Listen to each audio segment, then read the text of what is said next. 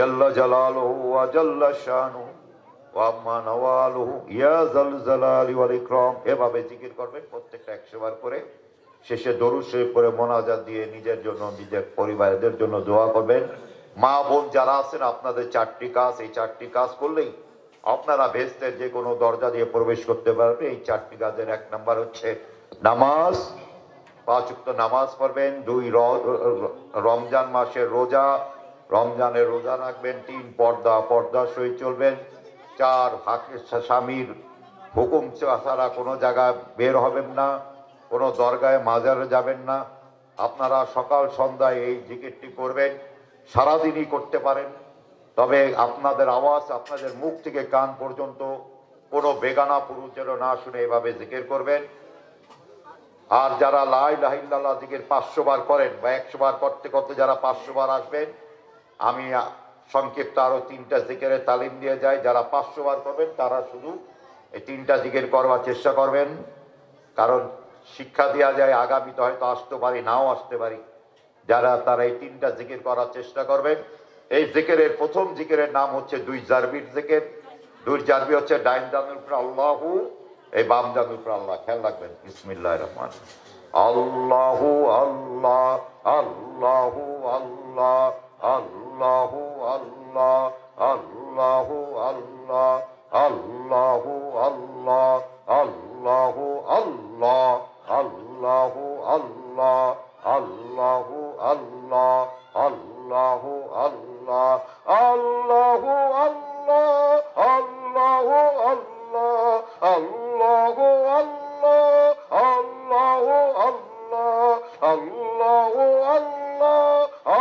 আল্লাহু আল্লাহ আল্লাহু আল্লাহ আল্লাহু আল্লাহ জাল্লা জালালুহু ওয়া জাল্লা শানুহু ওয়া আম্মা নাওয়ালুহু ইয়া যাল জালালি ওয়াল ইকরাম 2 নাম্বার জিকিরের নাম হচ্ছে 3 জারবির জিকির 3 জারবি হচ্ছে ডাইন জানুর উপর আল্লাহু বাম জানুর উপর আল্লাহু এদিকে সোজা হইয়া কালবের ভিতর আল্লাহ বিসমিল্লাহির রহমানির রহিম আল্লাহু আল্লাহু আল্লাহ আল্লাহু আল্লাহু আল্লাহ আল্লাহু আল্লাহু আল্লাহ আল্লাহু আল্লাহু আল্লাহ আল্লাহু আল্লাহু আল্লাহ আল্লাহু আল্লাহু আল্লাহ আল্লাহু আল্লাহু আল্লাহ আল্লাহু আল্লাহু আল্লাহ আল্লাহু আল্লাহু আল্লাহ আল্লাহু আল্লাহু আল্লাহ আল্লাহু আল্লাহু আল্লাহ আল্লাহু আল্লাহু আল্লাহ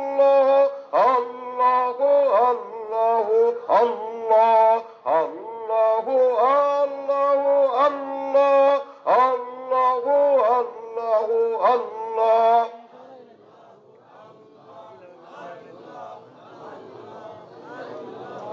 জাল্লা জালালুহু ওয়া জাল্লা শানুহু মা নাওয়ালুহু ইয়া যাল জালালি ওয়াল ইকরাম এর পাশে জিকির এই জিকিরের নাম হচ্ছে 4 জারবির জিকির এই 4 জারবি হচ্ছে ডাইন জানুর উপর আল্লাহু বাম জানুর উপর আল্লাহু সামনের দিকে আল্লাহু সোজা কালবের ভিতর আল্লাহ বিসমিল্লাহির রহমানির আল্লাহু আল্লাহু আল্লাহু আল্লাহ আল্লাহু আল্লাহু আল্লাহু আল্লাহ আল্লাহ